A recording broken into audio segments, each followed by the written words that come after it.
Hello and welcome viewers. You're watching In Depth with your host Kriti Mishra. Parliament of India has passed the Coastal Shipping Bill of 2025. The bill will unlock the full potential of the country's vast and strategic coastline and will help in achieving the goal of country's coastal cargo traffic to 230 million metric tons by 2030.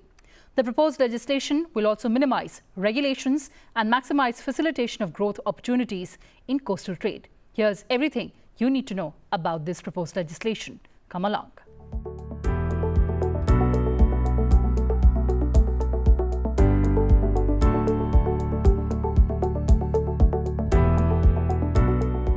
In a historic moment towards boosting the coastal economy of the country, the Coastal Shipping Bill 2025 was passed by the Rajya Sabha. This historic act is set to unlock the tremendous and vast potential of India's 11,098 kilometers long strategic coastline spanning 9 coastal states and 4 union territories. The bill was proposed for adoption by Union Minister of Ports, Shipping and Waterways, Sarbanand Sonowal. The bill, which was earlier passed by the Lok Sabha on April 3, 2025, seeks to simplify and modernize the legal framework governing coastal shipping, replacing a part of Merchant Shipping Act 1958 with a new age progressive legislation aligned with global norms. Introducing the bill in the Rajya Sabha, Union Minister Sarbanand Sonowal stated that the legislation is central to India's ambition of increasing its coastal cargo share by 230 million metric tons by 2030, while strengthening the maritime sector's contribution to Atmanirbhar Bharat and Viksit Bharat.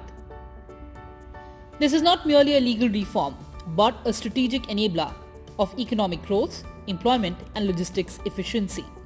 The bill reduces regulatory burdens, enhances competitiveness of Indian vessels and aligns with Prime Minister's vision to make India a global maritime hub. The Coastal Shipping Bill 2025 comprises of 6 chapters and 42 clauses. It introduces a simplified licensing system for coastal shipping and lays down the framework for regulating foreign vessels engaged in coastal trading. Additionally, the bill mandates the formulation of a national coastal and inland shipping strategic plan to guide future infrastructure development and policy direction. The legislation also provides for creation of a national database for coastal shipping, enabling real-time access to authentic and regularly updated data. This database will keep potential investors informed about the government's development plans and policy priorities in the sector, promoting transparency and confidence. Once implemented, the bill is expected to significantly enhance supply chain security by increasing Indian ships' participation in domestic cargo movement. The government is working on a mission mode towards building an Atmanirbhar Bharat. In the same spirit, this bill aims to reduce India's dependence on foreign vessels, thereby preventing the outflow of foreign exchange. In doing so, it will catalyze local economic development, generate employment opportunities across coastal regions, and strengthen ease of doing business for Indian shipping operators. With the passage of the Coastal Shipping Bill 2025, India takes a decisive step towards building a seamless, efficient, and globally competitive coastal and inland shipping ecosystem. This landmark reform will unlock the immense potential of our coastline, enhance supply chain resilience, and drive economic growth in line with our national vision of Viksit Bharat.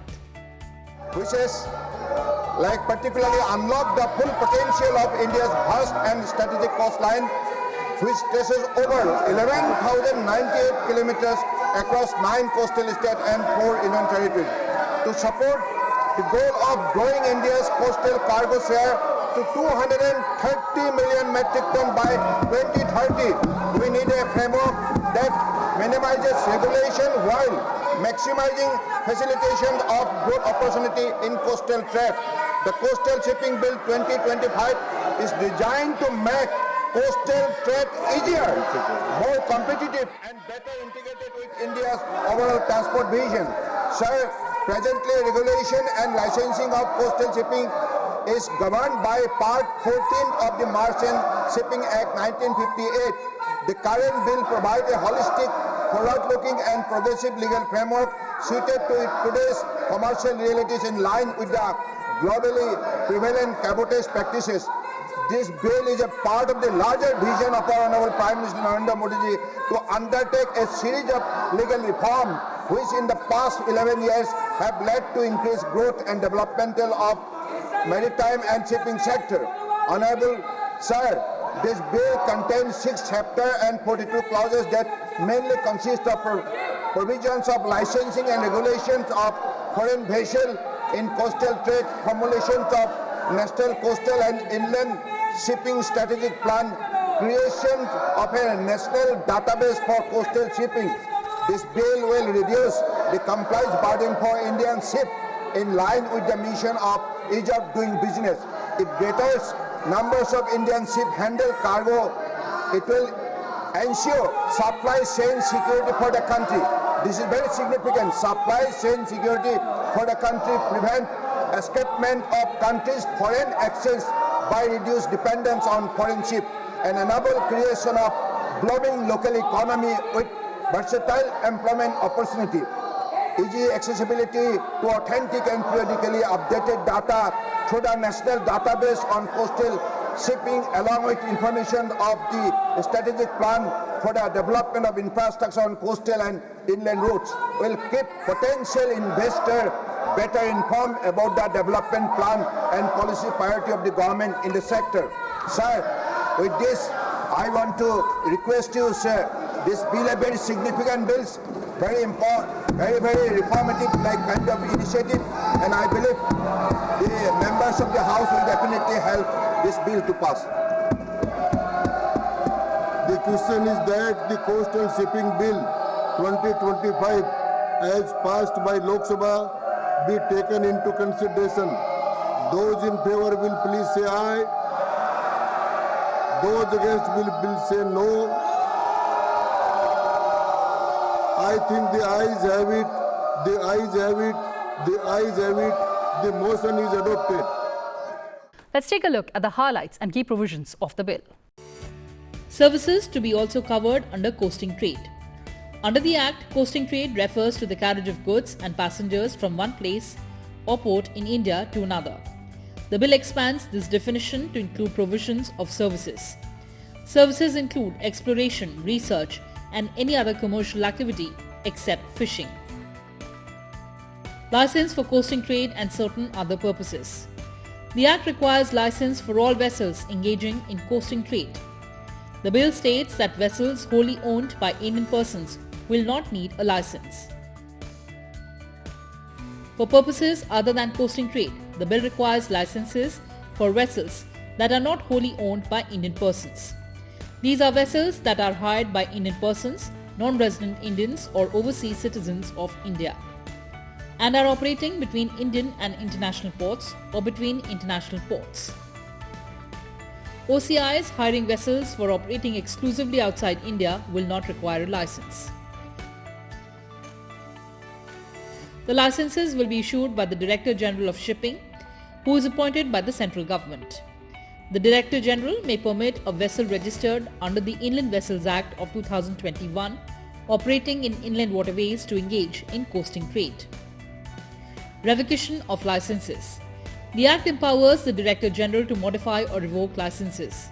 The bill specifies the grounds for modification, suspension, or revocation of licenses. These include violation of terms of license or an existing law, or failure to comply with directions of Director General. Revision of penalties. Under the Act, engaging in coasting trade or taking a vessel to sea without a license is punishable with imprisonment of up to 6 months, a fine of up to 1,000 or both. The bill increases the maximum fine to 15 lakh or 4 times the gains from an unlicensed voyage, whichever is higher. The Act empowers the Director General to issue directions on subjects such as class of passengers or cargo that may be carried and diversion of routes. Failure to comply with its directions is punishable with imprisonment up to 6 months, a fine of up to 1,000 or both. The bill replaces the punishment with a civil penalty of up to 5 lakh rupees or 2 times the gains made from contravention, whichever is higher. The Director General may seek information on subjects such as transaction records and fares. Failure to provide details correctly or on time is punishable with imprisonment of up to 6 months, a fine of 500 or both. The bill increases the fine to 50,000 rupees. Vessels may be detained for certain offences.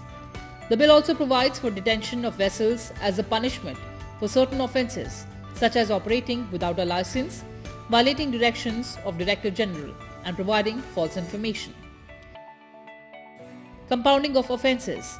The Act allows all first offences to be compounded. Under the bill, only following offences will be compoundable: undertaking coasting trade without licence or with an expired licence, taking vessel into sea without licence or failure to furnish information, or violating a detention order. Coastal and Inland Shipping Strategy Plan. The bill requires the central government to prepare a national coastal and inland shipping strategic plan within 2 years of the commencement of the Act. Powers to exempt. The central government may exempt any class of vessels from the application of the bill.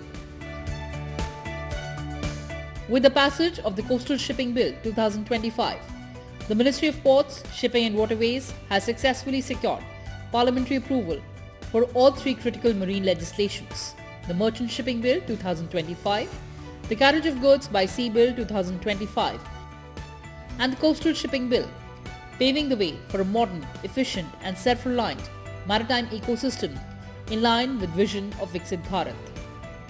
The government has taken legislative reforms to modernize India's maritime sector. With these 3 bills, the ministry is trying to lay a foundation for a future-ready maritime ecosystem that supports Atmanirbhar Bharat and propels us closer to the goal of Viksit Bharat. With the passage of these landmark legislations, India moves a step closer to building an integrated, efficient and globally competitive coastal and inland shipping ecosystem.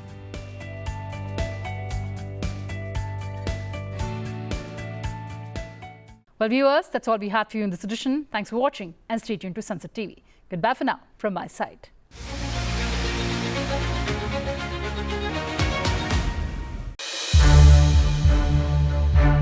To watch more programs of Sansad TV, subscribe to our YouTube channel and don't forget to like and share them.